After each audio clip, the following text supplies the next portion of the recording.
Hey everybody, welcome to another episode of Let's Play. I'm here with Owen from Game with the Cooler, and today we're throwing down with the new 2-player starter set for GodTear. We're playing with the Borderlands set. I also have the Eternal Glade set, but we'll be painting that up secondhand so that we can try out basically one set of heroes and then another set of heroes. And we both have our early access kits for access to some more stuff on top of that too. So this is, if you haven't been paying attention to GodTear, this was about a year and a half ago probably. This is a crowdfund for a hero-driven kind of MOBA style. I think so, yeah. Just a year and a bit, I'm pretty sure. Because we saw it last year at Epticon, like being demoed with all the stuff that we already had from the early access kit. So I think it was like spring. Feels like 2 years ago. Maybe 2 years ago, pushing up 2 years ago. Anyway, this is a MOBA style hero-driven sort of like tactical board game / war game. So it's played on a hex map. It's played with a push-pull mechanic where you're scoring achievements each round to pull the turn marker back and forth across the battle ladder. And then when you end the round, whoever's got it on their side basically scores those points. The first to 5 wins. So there are currently, in the early access kit, there was 6 heroes, which all came out through the crowdfund. There are 4 heroes, one of each class in the 2 starter sets. So you get a Slayer, a Shaper, a Maelstrom, and a Guardian hero. And then there's a bunch of stuff that was available as stretch goals and extra goals for the Kickstarter that I'm not sure if it's all at retail yet or when the exact time is, but there's probably about a dozen here or something like that floating around for people to try out. And we have the first 2 starter sets to throw down and actually show off the game. So pretty simple core mechanics, lots of differences between the way that the heroes play. So we'll walk you through a game round with Titus versus Finvarr. This is the elf Guardian and the human Maelstrom character, who kind of looks like the Death Dealer, the Dragonborn. Got a little Frank Frazetta going for him. And then Finvarr, who's kind of like a ninja, I don't know, looks kind of like the Lothlorien ninja elves. He looks like a high elf from Skyrim. Skyrim high elf? I don't know. I don't play enough video games. So anyway, I'll show you the table, we'll show you the miniatures, and we'll get in the starter set, and we'll get this underway. Alright, so here is the starter set for the Borderlands. We got our core box here. It's got some nice little space for keeping minis in, if you want to pack them back in the box. We have a rulebook. We have some of these nice hero cards. And what's nice is they give you an extra one. You get enough for the heroes in here, but a standard game is 3. So if you just want to buy one starter set and then like heroes a la carte, you have all the cards you want for a standard size game for actually putting your heroes on. So if you're treating this as a 1-player starter set, you basically get all the assets you need to play it that way. But then you also get a ton of stuff to play the game on top of that. In the middle here we have objective hexes, and there's a big pile of them over there because more can get placed during the game. These are where we plant our banners to score. They also block terrain for everyone that's not a champion, because the champions don't mind standing on the god tiers. The humans will kind of melt from the power of like the MacGuffin that is the broken souls of gods hidden underground. And then we have our 2 forces. So we have Titus and the Glory Seekers in their, I don't know, like kind of Frank Frazetta-y, Dragonborn-y sort of like armor and piecemeal weapons and stuff. And then their banner there, which is just a bunch of iron loops on a piece of cloth. We have Finvarr and the Shadow Sentinels in their cool quasi-ninja outfits with a variety of weapons, some katanas, some, I guess, elf blades, whatever. This guy's got, like, the flails. And then their flag appears to be Finvarr's sword stuck in the ground with, like, stuff growing on it. And then you get a sort of other gubbins. You're going to get some wound markers. These are boons and blights. So a boon, like, to your movement. If you flip it, it's a blight. And they'll go in this little section over here when they apply to something. These are your damage tracks for multi-wound models. Most of the followers just die when they take a hit, but if you're a champion, you'll take more than 1. And then we got our dice. And the dice are basically 3 pluses. So there are 1, 2, 3, 1 results, and then a double strike result. And they're all the same. In the early access version of the game, there was different kinds of dice often, different colored types. It's just a single standard dice pool now. Then we have our map, which is actually double-sided, which is pretty cool. There's like a Badlands map on the other side here. And then you have your turn markers. Each one, when you flip it, is how many points it's worth. So if you win turn 1, it's worth 1. Turn 2 is worth 2. Turn 3 is worth 3. And it descends. 2 and then 1. And the first person to get to 3. So whoever wins round 3 is doing pretty good. But you can go back and forth basically until somebody wins. And then what they do is they sit on the middle of the turn marker. And as you claim achievements during the course of a round, they'll push back and forth basically. And then whoever side they're on when you're done is the person that scores it. And then you have just your warband marker. So whoever your warband's going to be, you put it down with your champion. And that's pretty much what comes in the box. So the game is pretty simple. It's played in 3 consecutive phases after you set up your champions and stuff. And it does play with missions. So we're going to play the one called Life. In the EA, it was called Growth. Life is the recommended first mission. The god tears from the Life Goddess cause rapid growth and mutation. Their energy expands outwards from the roots of Alash's essence dug deep into the earth. In the end of the phase of each turn, the player who lost the rolls a die and adds 2. Then they gather that many objectives and place them one by one in empty hexes that are adjacent to objective hexes. So basically this objective space grows bigger. And what's cool is because you can block followers with it, you can basically make defenses that they can't go on to. And then the champions will fight through the section. It's new places to plant your flag and basically ways of keeping the followers at bay. So once we picked our champions, we're going to start off going through the game. So there's the plot phase, the clash phase, and then finally the end phase. In the plot phase, our warbands do all their movement. So basically any actions they want to take, they can take up to 2. They can advance, they can use skills, however you want to do it. When they advance as followers, they all do the same thing. So if you get them in advance order, they will all move. On the anatomy of a card, they would move their move stat, which is 2 hexes. They have a dodge stat, an armor stat, and a wound stat as well. Dodge is the number of successes you have to roll to hit them. So if it's 4 for these guys, I missed because I only rolled 3 successes here. Let's say I had hit and I do a 4 damage attack. I have to roll and subtract the amount of armor they have. So in this case, I only rolled 1 strike. I didn't do enough damage to actually kill these guys, but if I'd done a single point of damage, I would have killed 1. Finvarr can move 2 hexes, has a dodge of 4, better armor of 3. I can take 5 strikes before he dies. When you are on your plot phase side and you've activated, you flip to the clash phase, and this will unlock your new skills that you can do during the course of a turn. Some skills that aren't in the cards, like I said, are advanced. The other one is recruit and rally. So the followers can do a recruit action. If any of them are dead and they do a recruit action, nobody does anything else, but you can place a follower adjacent to your champion, so you can call a new guy to the table. And if you want to do a rally, if your champion's knocked out, they never actually die. They're too full of like god energy to do that. You then stand them up basically in the square they're in. So they lose an action basically when they die. So here, Finvarr also has his ultimate skill, which is Phantom Banners. When he's used it once per game, he flips over his card so that it marks itself as being used.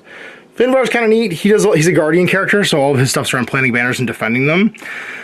They gain poise to strike as a skill. He can gain a boon dice basically to his or a boon to his movement, so he moves faster. Shadow Ward is an action. Hit effect, he can move up to a hex, so he can basically someone within 5 dice to attack with, and then they can be moved, so you can push guys around. And then during the plot phase for the Sentinels, they have Protect. Someone within 1 basically can gain a boon to their armor. And then they have Shadow Snare. If it hits, it's dependent upon how many guys are in the hex. So if it's 1 guy, it's 4 dice. It's more than 1 guy, it's 5 dice. They can get a penalty to their movement, which is kind of cool. So -1 to their movement step. And then Shadow Step, if the Shadow Sentinels do not make an advance during their activation, each Shadow Sentinel can move a hex when their activation ends. So basically, if you do nothing but put Protect down and then Shadow Snare, they get a free hex movement. So you then go into the clash phase, you'll activate new skills. So for Finvarr, he has Mirage. Choose a friendly banner within 2 hexes of the Finvarr, place it in an objective hex, it's 1 hex away from its current hex, you can move your banner. He has Void Weapon, so his Void Weapon, he charges up his sword.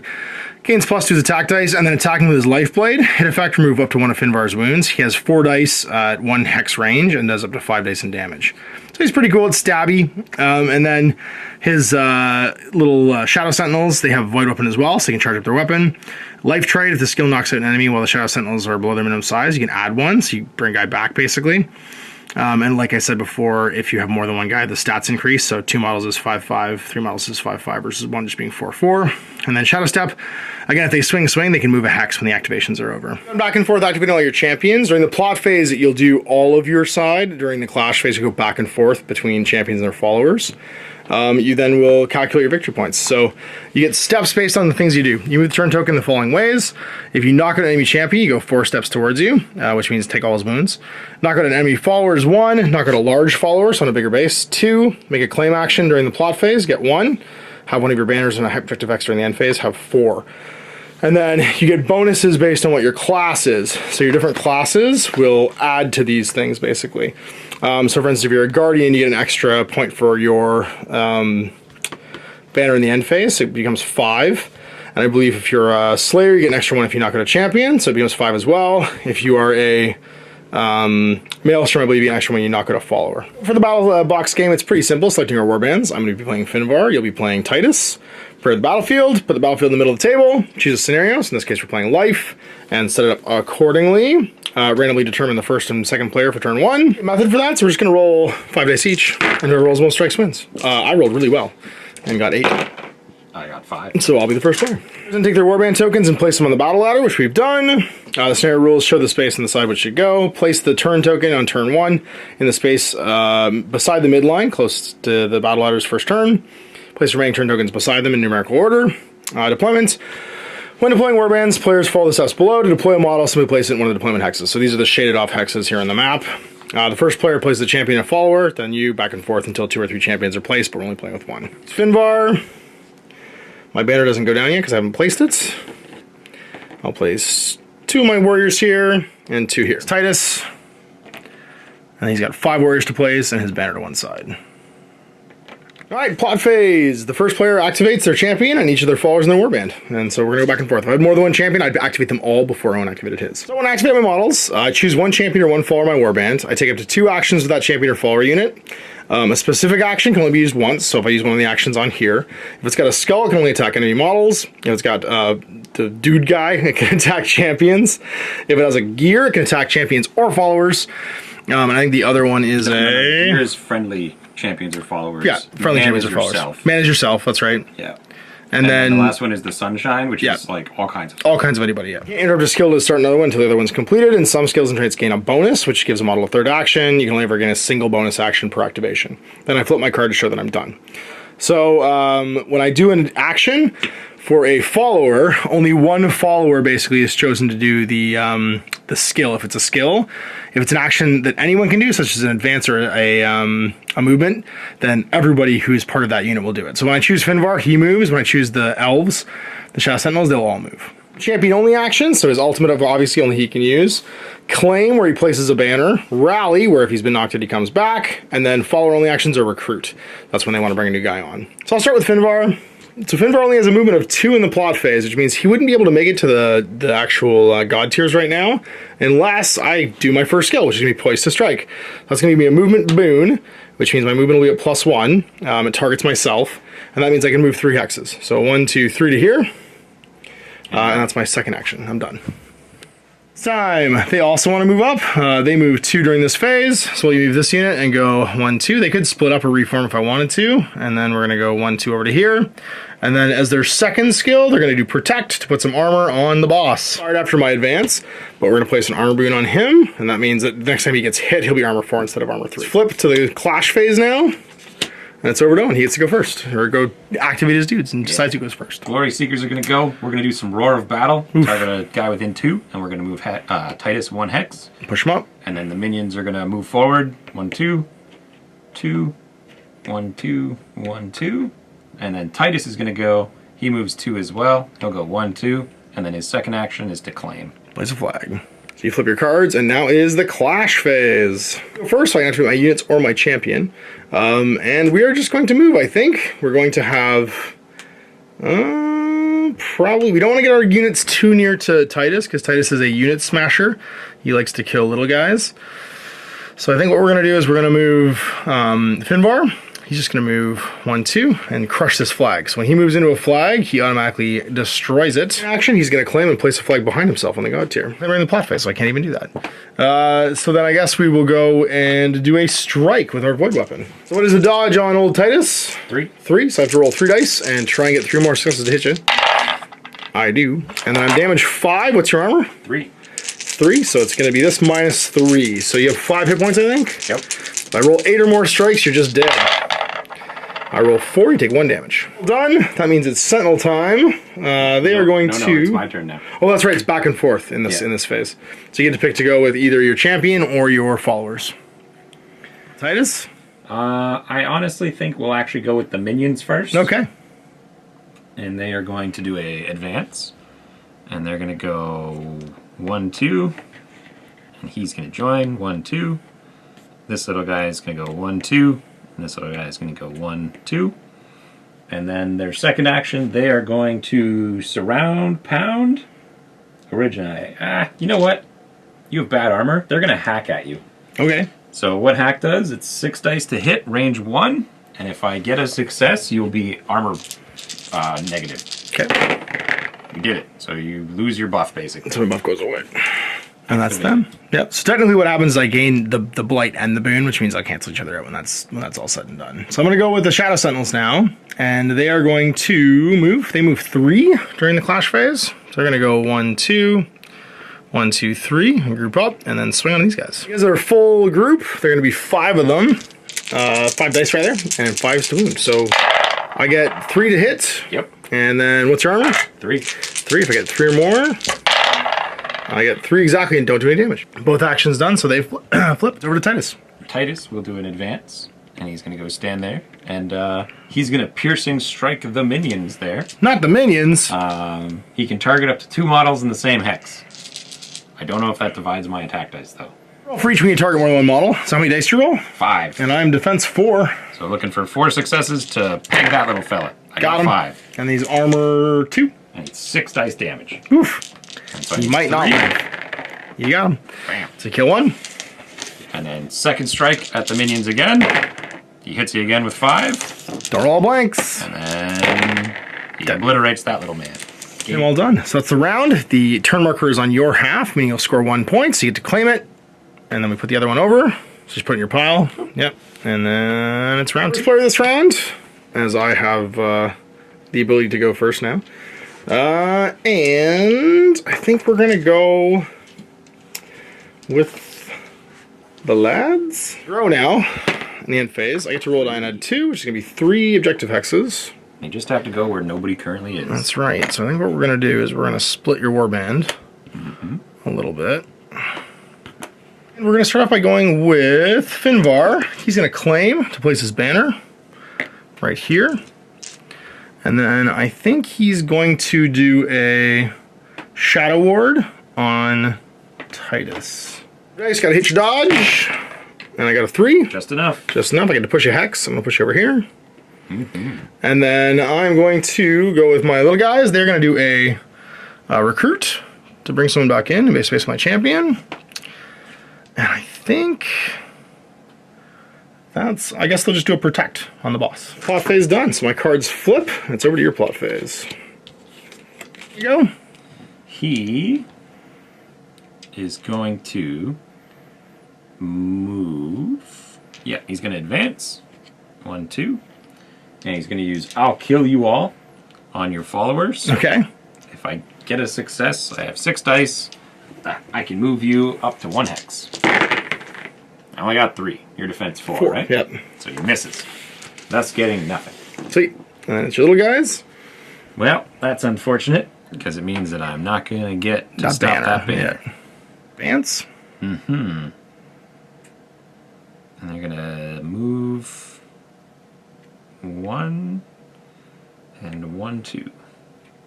They're going to use outflank from these guys onto Guy. Onto Guy? Yep. And then they have 6 dice looking for a success. They did it, and they can go adjacent to you on any hex, if they want. Except for a GodTear hex, yeah, can't go on GodTear. Sweet. Or an occupied one. And there we go. Well, I'm going to start with Finvarr, I think. He is going to do Mirage, to choose a friendly banner within 2 hex of Finvarr and place his objective hex 1 hex away. Push it back here, try to make it further away from Titus. And then we're going to hit Titus. 4 hits. And if I roll 3 more successes, I got you. I didn't. Hold on. Here you go. He is going to use his ultimate, Path of Destruction. He can immediately make a skill action. So he is going to do Sweeping Slash. He'll target this guy and your champion. He can get 2 guys in 2 hexes. And then 6 dice against this little fella. He'll hit you this time. And then it is 5 dice for damage. He will obliterate that little man. Okay. Scoring me 2. Then I'll do the same thing against your big man. 6 dice to hit. He's defense 4, right? Well, that'll hit him. And then 5 dice for damage. 5 against your armor of 4 right now. 1 damage. And then that'll take away your buff. You got 1 skill left. He then immediately moves.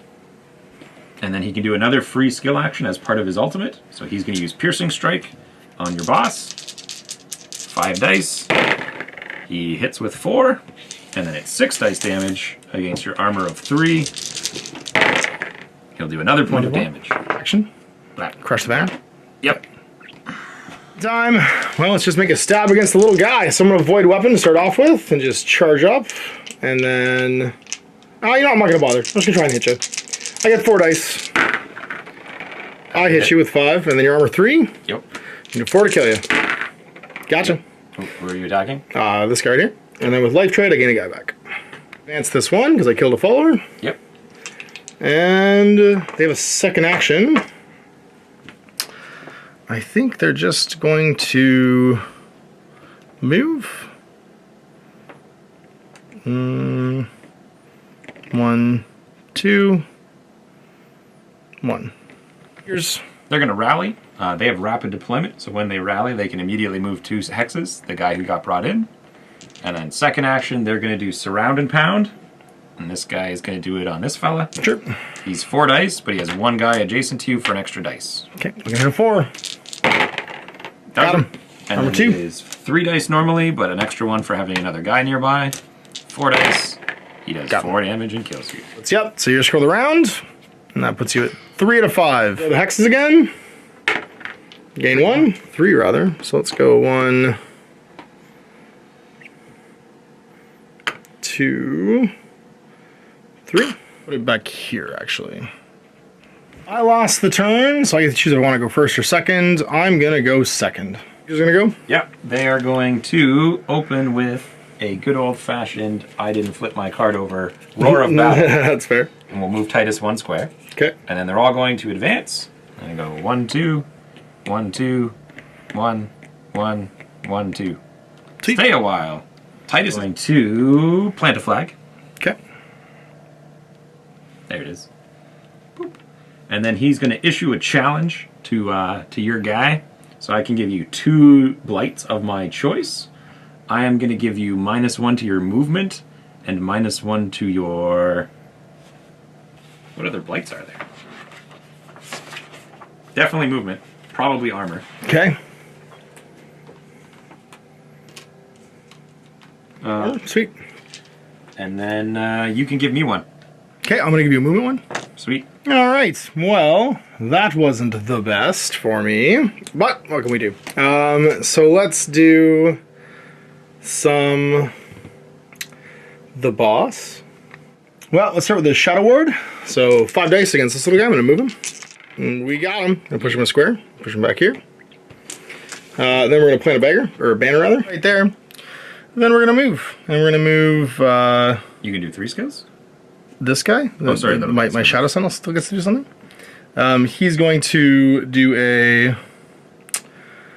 I guess Shadow Snare on your little guys to give them minus movement. So it's 4 dice. We got him. So they're minus movement. Mm-hmm. And he himself is going to move 2. And go 1, 2. You. Well, we're going to go with Titus. He's going to take a step, taking that off of him. And then he is going to do Sweeping Slash to hit both of your guys. Okay. Starting with your minion, I have 6 dice, so 1 extra 1. Looking for that 4. Misses. That's the one I really wanted to hit. Yeah. And now against your champion, same thing. I got him though. And then 5 dice against your armor 2. 3. You're going to take Knocks 3 me out. damage and knock you down. It's a knockout. It's done. Yep. Sweet. Well, I guess we do some super sweet the boss man himself, and he's going to... There's no way for you to stop my banner now. So... Rally? Yeah. We're going to start with the banner sentinel, and he's just going to stab this little guy. So he has 4 dice, and you know what? He will void weapon first, just up his damage, and attack with 4 dice. Miss. Your little guys get to go. They'll do their 1-inch move. Oh, sorry. Yeah, I void weaponed. Yeah. Because they're slow right now. Surround and pound. And then they're going to do a surround pound. Their movement penalty will go Debuff away. goes away, yeah. So they are 4 dice, plus 2 for friends. They miss them. See? With the boss, there is very little he can do right now because he can't reach out and touch your banner, so it's going to be just a matter of standing up and walking 2, I guess. We can walk 3 right now. 1, 2, 3 won't make it. Stand up and move. Go 1, 2. And be done. I'm going to score, you're going to score 4 for your banner. I'm gonna score 5. And that's game, because you're gonna get 3 and go to 6. Got the knockdown, it would have gone to me, but you managed to take out my boss. So I was just over the line if I didn't get knocked out, and just under the line if I was. That's gonna be the game. Finvarr getting taken down by Titus, and now normally you're playing with 3 heroes, so the game's gonna go probably just as quickly. Be able way more options during the turns. Probably 3 times as quick. No, because you have 3 times more ways to drop banners and kill people too, right? So, I think the track will swing back and forth more as more things will happen during the course of the turn, and of course you'll have more operations to complete too. Yeah, it's going to move back and forth across the board. So you got a first look at GodTear and the 2-player star set containing Titus and Finvarr. So both pretty cool. Definitely being able to mulch for 2 is a powerful ability, because he can gain the same per attack as taking out a champion. Yeah. Which is significantly harder to do. So he's got lots of ways of murdering dudes. And that's something you have to watch out for, because he can swing it really fast. And he's relatively fast too, because his followers push him around Roar Battle, which is awesome. Yep. Finvarr really needed to lose round 1, grow the GodTear out. I realized my ultimate was actually, I could place it, move to block you, and then push it even further away with my my ultimate goes to 6 squares. I can grab one within 6 and put it anywhere within 6. So like whatever side you're on, basically just be like, whoop, no, it's over here now. Right. So on the 3rd turn, when I really need to score 3, when I got knocked out, I was confident I'd be able to do it, but then when I got knocked out all of a sudden, I was not going to be able to take it by 1 point. And of course, killing a follower helped as well. But, I didn't kill your. Well, you didn't kill my follower. Actually, that would have sealed it. Actually, that would have sealed it for me. It would have made it so there's no way. But That's right. mean, on average, one of those 2 hits should have done it. Right. Dice. That's right. So anyway, I hope you enjoyed that. We'll see you for more GodTear in the future. Well, obviously, we both have our early access kits, so we can jump right in and start playing. I'm going to paint up the 2nd starter set with the Eternal Glade. So I have a new Shaper and a new Slayer in the form of Morrigan and Naya. And yeah, one's got, you've got Rodri painted, you've got Blackjaw painted, Lore Sand painted. There's one you're missing. Shale's just not out. Shale's just not out, okay. He didn't fit in my cart. Gotcha. Let's have all 6 of the original ones painted. So anyway, we'll see you more in the future. Big thanks for watching. Thanks on Matches Owen. Apple Gaming. I hope you enjoyed that video. If you want to support the channel, of course, like and subscribe and hit the little bell below so you get notifications when I post future content. I do post stuff 7 days a week. If you want to support the channel further, you can, of course, buy a t-shirt through Spreadshirts, buy a measuring gauge or objective markers from Deathray Designs, or, of course, most importantly, there is Patreon. Patreon is what makes all this possible, keeps the lights on, pays for the studio costs, pays for the equipment, model costs, and everything else, and most importantly, puts food in my kids' bellies and a roof over their heads. Big thanks to everyone, past, future, who supported me. I do this stuff because of you guys, and of course, I will continue doing it as long as I can.